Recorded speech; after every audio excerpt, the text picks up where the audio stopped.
Katanya para ulama, ya, kalau mau bicara agama itu pertama kali ingat, sebetulnya kita ini tidak berhak ngomongi orang tuh, nggak berhak, karena orang-orang itu kan hamba Allah, bukan hamba kita. Kita ini nggak punya orang, ya nggak boleh kan? Umpama kamu itu datang ke satu istana, ya, datang ke satu istana, itu istananya seorang raja, kamu itu rakyat nggak tahu apa-apa, kira-kira ngomongi orang-orang istana situ itu adab atau tidak sebenarnya? Kamu masuk istana kemudian ngomong, sana, ambilkan nasi, ambilkan minuman, dengar saya. Kira-kira kalau kamu ngomong begitu itu pantas sama enggak? Nah, tidak toh. Malah kamu dianggap orang gila, orang nggak punya adab, ya enggak? Lah ini dunia ini milik Allah, hamba itu hamba Allah. Kamu kok ngomong sama orang-orang itu, haknya apa kamu itu? Nggak ikut gawe, nggak ikut buat, nggak urun apa-apa kamu itu di dunia ini. Kok ngomongin orang tuh dasarnya apa? Ya nggak semua kan? Maka kalau kita ini ngomong sama orang, pertama kali ini perintah Allah, ini bukan mau saya. Iqra bismi rabbik, bacalah Al-Quran kepada umat dengan atas nama Tuhanmu. Maksudnya itu kita ini kalau ngomong sama orang, ini saya ini tidak berhak untuk ngomong sebetulnya. Manusia-manusia ini hamba-hamba Allah, hanya Allah yang berhak untuk bicara dengan mereka, hanya Allah yang berhak memerintah mereka. Saya tidak berhak merintah apa-apa, maka saya bicara ini karena perintah Allah. Insya Allah gitu mulai kan. Nanti kalau kita ini bicara seperti itu, insya Allah barokahnya banyak, seperti barokahnya perkataan Rasulullah SAW. Kenapa Rasulullah itu berbicara kepada umat? Karena utusan Allah dia itu. Karena utusan Allah lah, maka dia itu nyuruh ini, nyuruh itu. Lah kita ini bukan utusan Allah, tapi mengikuti utusan Allah. Insya Allah kan? Kemudian yang kedua, kan, kalau kita ini mau bicara itu, kata para ulama, tanamkan dalam hati. Ini umatnya Rasulullah SAW. Umat ini umatnya Rasulullah SAW. Sebetulnya yang berhak nasihati umat, bicara dengan umat itu Rasulullah, bukan saya. Saya ini bicara dengan umat karena perintahnya Rasulullah Sallallahu Alaihi Wasallam. Insya Allah gitu ya. Nanti insya Allah tambah berkah dakwah kita kan kalau gitu. Bahkan kalau lebih adab lagi, kata para ulama, sebetulnya yang berhak bicara itu bukan saya. Masih banyak ulama-ulama waris-waris Nabi yang mereka lebih berhak untuk bicara. Saya ini bicara hanya mewakili mereka saja. Oh, itu tambah lagi bagus. Nah kalau begitu kita ini kalau bicara itu jadinya pakai adab, bukan kayak bicaranya presiden.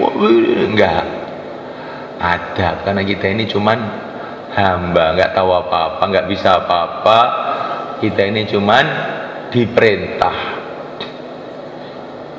Justru kita ini merasa hanya diperintah, tidak punya apa-apa dalam usaha dakwah ini. Di situ itulah letak barokahnya dakwah itu. Ketika Raja Persia kirim utusan ke Madinah mau menangkap Rasulullah SAW. Kalau kamu tidak mau menghentikan dakwah kamu, akan aku hancurkan kamu dan seluruh orang Arab, katanya Raja Persia. Maka Nabi mengatakan, ini utusan Raja Persia itu, 2 orang. Rasulullah itu sebelum bicara itu tanya kepada utusan Persia. Pertanyaannya itu aneh sama malaikat. Kamu kok kopisnya panjang nih, yang nyuruh siapa? Katanya. Lah ini diutus Raja Persia. Rasulullah itu nggak gubris apa yang dikatakan dia itu. Akan saya hancurkan bangsa kamu kalau kamu tidak mau menghentikan dakwah, katanya utusan Persia itu. Nabi itu jawabnya lah, komis kamu kok panjang tuh siapa yang nyuruh? Kata Nabi. Katanya utusan Persia itu, yang nyuruh Tuhan saya. Tuhan kamu siapa? Raja di Raja Persia. Jadi orang Persia itu perasaannya itu rajanya itu Tuhannya. Maka Nabi itu menjawab, kalau Tuhan saya suruh nipiskan kumis dan suruh manjangkan jenggot. Kalau Tuhan saya, kalau Tuhan kamu begitu nyuruhnya, iya. Dah, besok aja ketemu lagi. Sekarang sana, jalan-jalan sana, putar Temboro. Ya. Besoknya datang, bagaimana Tuhan saya membunuh Tuhan kamu tadi malam, katanya Nabi. Tuhan saya telah membunuh Tuhan kamu. Maka utusan Persia terkejut. Betul, iya. Saya catat tuh ya, saya catatan. Dia pulang laporan sama pimpinannya. Katanya orang yang ngaku jadi nabi itu Tuhan dia membunuh Tuhan kita. Tunggu aja. Baru beberapa hari ada berita dari Persia bahwa Raja Persia telah dibunuh. Yang bunuh siapa? Anaknya sendiri. Nah, anaknya sendiri. Jadi Allah SWT kalau mau menghancurkan orang, tidak perlu didatangkan orang dari luar negeri, tidak perlu didatangkan orang dari Amerika, dari Cina, dari Belanda. Anaknya dia sendiri itu dirubah hatinya oleh Allah. Tiba-tiba marah sama ayahnya, ayahnya disembelih.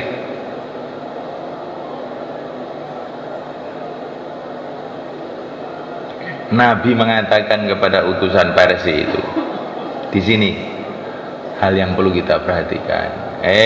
Orang Persia, seumpama dakwah ini mau saya, kalau Raja Persia tidak setuju, saya hentikan.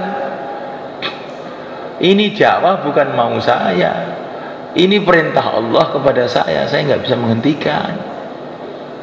Coba Nabi itu, apa yang dikatakan Nabi ini harus jadi asas. Seumpama dakwah ini mau saya, kalau Raja Persia tidak setuju, akan saya hentikan.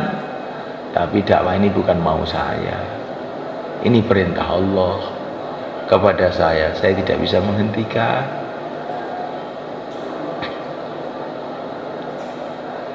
Disinilah,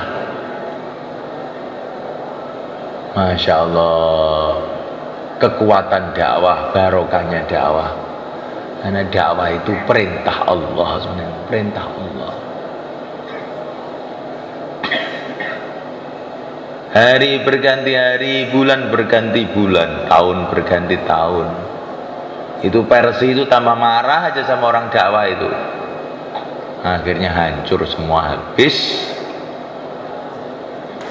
Kerajaan Persia, rakyatnya pada masuk Islam sampai sekarang.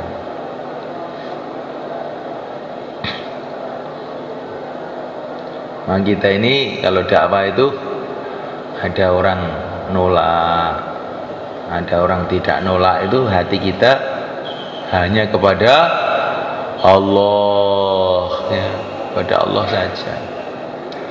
fa in tawallaw faqul hasbiyallah la ilaha illahu alaihi tawakkaltu wa huwa rabbul arsyil azim. Hai Muhammad, kalau orang-orang itu berpaling, nggak mau dengan dakwah kamu, katakanlah hasbi Allah, cukup Allah, alaihi tawakkaltu, hanya kepada Allah aku bergantung, wa huwa rabbul arsyil azim, dialah Tuhannya arasy yang agung. Kita juga begitu. Kalau ada orang mau nolak, nggak mau dengar, bagaimana doanya? Hasbiyallah la ilaha illahu alaihi tawakkaltu wa huwa rabbul arsyil azim. Nah, kalau kita ini menghadapi masalah seperti itu, bergantung kepada Allah, ikut Rasulullah, akhirnya bagaimana? Wa man yatawakkal 'ala Allah fa huwa hasbuh. Barang siapa tawakal kepada Allah, Allah akan cukupi. Maka yang nolak Nabi itu malaikat dicukupi semua oleh Allah. Yang nolak Nabi dicukupi semua oleh Allah. Yang memang oleh Allah dikasih jatah hidayah, yang nolak-nolak itu akhirnya jadi wali-wali. Yang enggak dapat jatah hidayah, hancur semuanya. Abu Jahal, Abu Lahab, hancur. Persi, hancur. Musailimah al-Kadzdzab, hancur.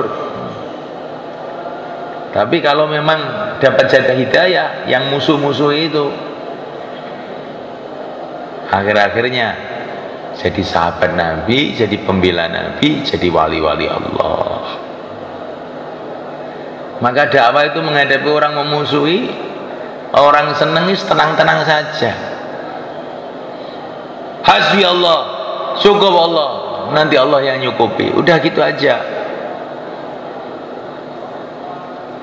Jangan kalau ada orang nerima gitu senang, tapi nanti kalau ada terus kita bangga, ini karena bayan saya bagus sekali, karena kerja saya rapi, akhirnya orang-orang senang. Oh, ini kita ini malah gagal kalau begitu semua kan. Kita ini malah gagal. Kalau ada orang senang, alhamdulillah, itu Allah yang bikin senang. Kalau ada orang berpaling,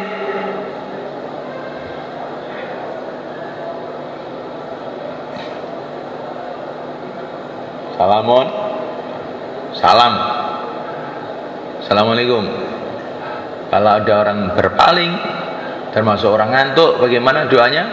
Hasbiyallahu la ilaha illa huwa alaihi tawakkaltu wa rabbul arsyil azim. Insyaallah yang ngantuk itu nanti akan dicukupi oleh Allah, nggak tahu diapakan. Diapakan? Dikeluarkan 4 bulan aja ya. Semoga begitulah. Jangan sampai diapa-apakan kecuali dapat hidayah aja. Ya.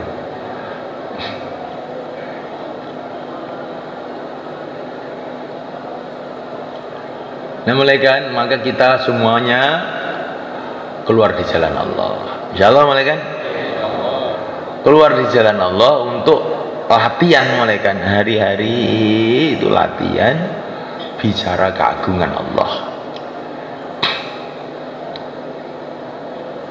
Bicara kehebatan Allah, kekuasaan Allah yang tidak terbatas, yang menciptakan bumi, langit, dunia, akhirat dengan kun fayakun, jadilah maka jadi. Yang berkuasa menjadikan yang bahaya jadi manfaat, yang manfaat jadi bahaya. yang telah menjadikan dari tanah seorang manusia, dari tanah seekor kuda, dari tanah seekor kambing, dari tanah pula kalajengking, ulo, kadal, tikus, dari bahan yang sama, namanya tanah. Kekuasaan Allah tidak terbatas. Bukan ini tanah, ini bahan untuk manusia, bukan. Dari manusia dibikin tanah, dari manusia dibikin binatang, dari manusia dibikin tumbuh-tumbuhan. Bahannya satu aja. Dari tanah dibikin durian, dari tanah dibikin mangga, dari tanah bikin kelapa, dari tanah bikin jamu, dari tanah dibikin apa, racun, dari tanah dibikin segala macam yang di atas tanah. Wa kullu ma fawqat turabi turabu, semua yang di atas tanah ini tanah. Maka subhanahu wa ta'ala, dari perkara yang sangat sulit kita ini berharap Allah membuat perkara sangat mudah. Kayak Nabi Musa, depannya lautan, belakangnya pasukan Fir'aun, teman-temannya sudah ketakutan semua. Falamma tara al-jam'ani qala ashabu Musa inna lamudrakun. Ya. Depannya lautan, belakang pasukan Fir'aun, teman-temannya sudah ketakutan semua. Ini kesulitan apa kemudahan? Kesulitan. Tiba-tiba Allah jadikan kesulitan itu malah kemudahan. Pasukan Fir'aun sudah kumpul 1 juta pasukan, mulai kan. 1 juta zaman dulu itu kayak apa banyaknya itu. Zaman dulu 3000 tahun yang lalu Yusuf suwe, penduduk masih sedikit. Pasukannya Fir'aun itu 1 juta. Katanya sebagian ulama begitu. Kumpul 1 juta pasukan dengan senjata lengkap, depannya lautan, teman-temannya Nabi Musa ketakutan semua. Kesulitan apa kemudahan? Kesulitan. Tapi tiba-tiba jadi malah kemudahan. Lautan jadi jalan raya. Lah pasukannya Fir'aun sudah ngumpul, tinggal dimasukkan situ, malep, udah habis.